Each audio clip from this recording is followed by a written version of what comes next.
I did a Q&A video about a couple years ago. I'll put a link to it right here. And I've been meaning to do another Q&A video, but business and life in general has gotten in the way. So what I've done, I've compiled 10 of the more popular questions I've been asked, and we're going to answer them right now. Hopefully, this information will help anyone who is deciding or they're thinking about wanting to be a business operations consultant, a business operations manager, or anything in between. I'm going to start with this really snarky question I got, and I'm not going to say who sent it. The question is, those who can do, those who can't teach. Which one are you? I'll start out by saying that YouTube is not my primary source of income. My primary source of income is when a business owner contacts me and they tell me they need help and I help them. That is my primary source of income. And YouTube is used as a marketing tool for me to showcase my areas of expertise, and typically, actually, I would say probably about 90% of the business I get to Nina Ross Business Consulting is through YouTube. People find me on YouTube. So, snarky person, to answer your question, I am the first part, those who can do. The next question, what have clients asked you to do that made you quit? I'm under contract, so I can't just quit a job, but I'm going to try to answer that question as best as possible. I did have a client who, after the second meeting, and this is prior to us starting the job, I knew it was a bad deal for me and I wanted out. It just so happens that that client violated one of the terms of the agreement that he signed, thank goodness. And I was able to say, hey, we can't do any work for you because you violated this term. Have a nice day. Next question. Have you ever had a client not pay you? If so, how did you handle it? I've had a couple of clients who tried to get a little sketchy when it came to paying me, even after they agreed on my hourly rate, even after they signed the agreement, even after they accepted my final work product. One client in particular that comes to mind, I have been contracted to do work for that client for several months, and several months the client paid all my invoices, and just one day, poof, the client just decided not to pay, and they would not reach out to me to tell me why. And it was spanning a period of 3 weeks. At the end of the third week, I had to explain to the client that I'm going to have to start collections. And then the client immediately paid. After the client immediately paid, the client tried to get me to do more work for him. And I'm thinking, no, this is over. We can't do anything. We can't do anything together anymore. So that was kind of an odd situation I had been in with regard to money. I had another client who, let me back up. When you sign an agreement with me, there's a term stating you have to, and again, it's depending on the job. You need to pay X amount of deposit within 48 hours of me starting. If you don't pay that, I have the option of saying, hey, I can't do any work for you because you already violated the term. Well, I had a client who expected me to start on a certain day and time, and making sure my mic was on. And he didn't pay me. Well, I was already feeling a little odd about the assignment anyway. So I just told him we couldn't start because this is another client that violated a term of the agreement. So those were the only two times in over 5 years of consulting, well, 5 years this time, that somebody tried to not pay me. So what did I do about it? I made sure I reminded them about the agreement they signed, and I was ready to go through with collections. There is a video that is coming up in the future on this channel explaining about collections and invoices and what my advice is to business consultants who are new to the business, what my advice is for making sure you get paid. Next question. What was your hardest project? Ooh, I've had some really interesting projects, to say the least. I would have to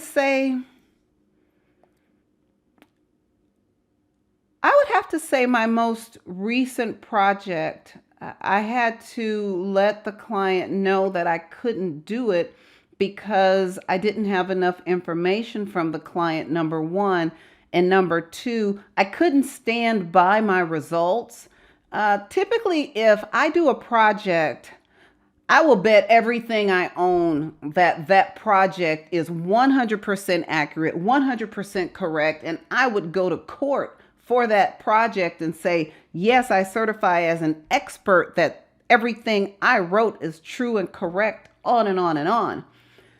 This was a project that I just didn't feel that I could stand by it, and I didn't want to waste the client's time.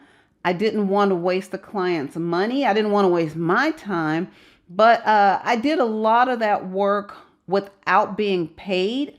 I did some of the work. Yes, I did bill the client a little bit, but I just didn't feel comfortable with that project. This just happened in the last 4 weeks, and I told the client I didn't think this would be a good place for them to spend their money, and I just didn't want to continue. And I explained why. And that's the only time that's happened. Next question. Do clients make you mad? If so, how do you deal with it? Yes, clients make me, let's just say some clients are very frustrating to work with. Some clients are a joy. I've got one client who will call me and she has problems understanding a couple of things as it relates to some areas of her business. And I enjoy those times because I get to teach and I get to educate clients. There's been a client or two this year that have made me mad, and this is putting my feelings very simplistically. They made me mad, and there's nothing I could do about it but be professional and dissect what the client needs, make sure I please the client and give them everything they need and then some, and move on to the next client. Because keep in mind, I am a consultant. I am a job hopper. I'm an official job hopper. I go from project to project to project. So there is no one client that I am with every month to month to month to month to year to year. For the most part, I do have a couple of clients that have been with me for a couple of years, but it's not an everyday thing. So if I do have a client that upsets me, I keep in mind that at some point the project's going to end and I can get away from that client and everybody's happy. The client is happy and I'm happy. Next question. Have you ever had a client that signed up with you that you wanted to quit working for on the first day? Not really.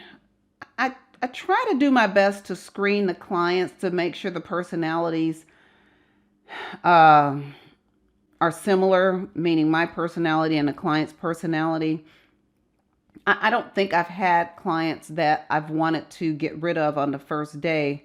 I think as the relationships progress, then you start scratching your head with a couple of clients here and there. Next question. Is there a client you were really hoping you could work for that did not sign up with you? Yes. Oh my gosh. There was the most interesting person that contacted me. They found me on YouTube, and without saying their name, they owned a toy company.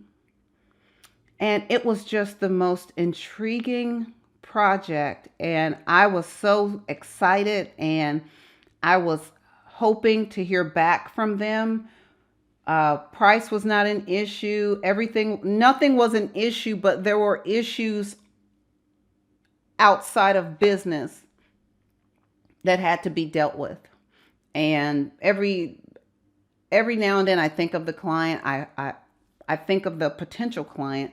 I hope they're okay, and wishing them all the best, and letting them know I'm still here. I'm still here, and I really want to work and I really want to work on your project.